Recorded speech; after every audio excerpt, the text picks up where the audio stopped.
भारतीय जनता पक्षानं आणि महायुतीनं आदरणीय धैर्यशील कदम यांना उमेदवारी दिलेली आहे आणि मला वाटतंय आम्ही सगळेच जण उमेदवारी अर्ज भरायला आलो आहे आणि दोन्ही जिल्ह्याची परिस्थिती बघता ही निवडणूक महायुतीचा उमेदवार म्हणून एकतर्फी होईल अशा पद्धतीची परिस्थिती आहे।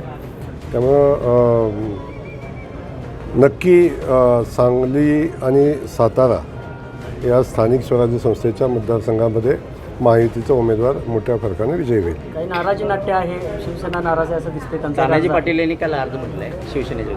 अरे बाबा, कुणी अर्ज भरला हा विषय आता खूप महत्त्वाचा नाही। जर महायुतीतल्या आमच्या घटक पक्षाचा अर्ज असेल तर आम्ही चर्चा होईल आणि अर्ज मागं घेतील। त्यांनी जो अर्ज भरला तो जागा वाटप व्हायच्या अगोदर भरलेला आहे, आता जागा वाटप झालेलं आहे आणि आता जागा वाटप झाल्यानंतर महायुतीचा घटक पक्ष म्हणून शिवसेनेचा अर्ज मागं घेतला जाईल आणि ही निवडणूक महायुती म्हणून आणि महायुतीच्या बाहेरचे आमचे सगळे मित्र म्हणून, म्हणजे इथं सांगलीतही आमचे खूप मित्र आहेत महायुतीच्या बाहेरचे आणि साताऱ्यात आहेतच आहेत, आम्ही सगळे मिळून खूप ताकदीनं निवडणूक करू। आम्ही खात्रीनं सांगतो की आम्ही साधारण 75% मतं घेऊन विजयी होऊ। शंभूराजे देशमुखची नाराजी दूर करणार का? कारण सोलापूरमध्ये जे का आपलं प्रकरण झालं होतं त्यात ते थोडे नाराज होते, त्यामुळे आत्ताच्या या निवडणुकीमध्ये नाराजी दूर करेल। आदरणीय शंभूराजे आणि आम्ही सगळेजण जवळचे मित्र आहोत, आम्ही मंत्रिमंडळातले सहकारी आहोत आणि आमचं खूप चांगलं कोऑर्डिनेशन आहे। काही राजकारणामध्ये प्रत्येकजण आपापल्या पक्षाचं काम करत असताना कधीतरी एकमेकाची मनं दुखावली जातात, परंतु तो काही अंतिम विषय नसतो।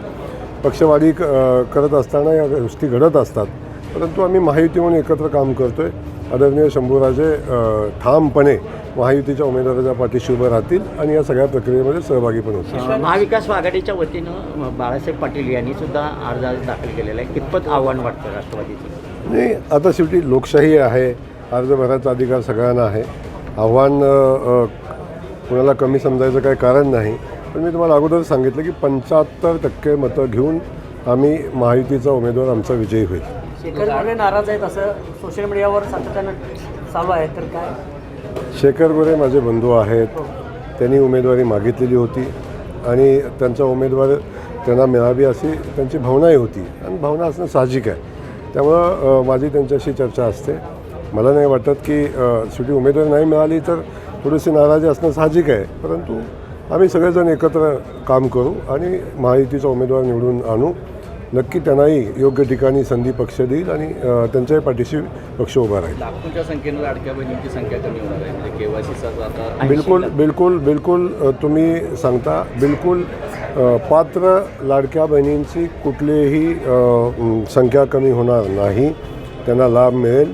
काही आमच्या लाडक्या बहिणी आहेत की ज्या नोकरीमध्ये आहेत, अन्य योजनेचा लाभ ज्या भगिनींना मिळत होता अशाची नावं कमी झालेली आहेत। आता 40-50 हजार रुपये पगार घेणाऱ्या महिलेला भगिनीला या योजनेचा लाभ घेणं मला वाटतं तितकंसं उचित असं वाटत नाही। त्यामुळं तेवढ्याच आमच्या बहिणी कमी झालेल्या आहेत। बाकी जो पात्र बहिणी आहेत त्यांचा कुठंही नाव कमी झालेलं नाही, त्यांना मिळणारा लाभ बंद झालेला नाही, 100% त्यांचा लाभ त्यांना मिळेल। पण त्याला जोडून जयंत पाटलांनी गरज सुरू वैद्य मरू अशी उपमा दिली। आता त्यांनी आजपर्यंत जनतेचा वापर अशा पद्धतीनं केला म्हणून जनतेनं आता व्यवस्था केलेली आहे, अधिकचं बोलणं उचित नाही, परंतु जे कृतीतून त्यांनी केलं होतं जनतेबाबतीत, तेव्हा जनतेनं निर्णय घेतलेला आहे। आता त्याचं फळ आता ते आपण सगळेजण बघतोय।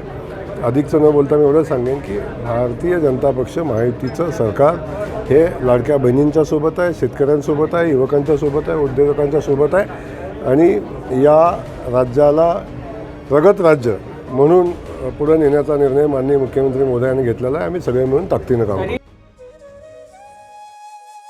अशाच नवनवीन अपडेट्ससाठी आमच्या खबर गावाकडची या चॅनेलला सबस्क्राईब करा, आमचे व्हिडिओ लाईक करा आणि शेअर करा। धन्यवाद।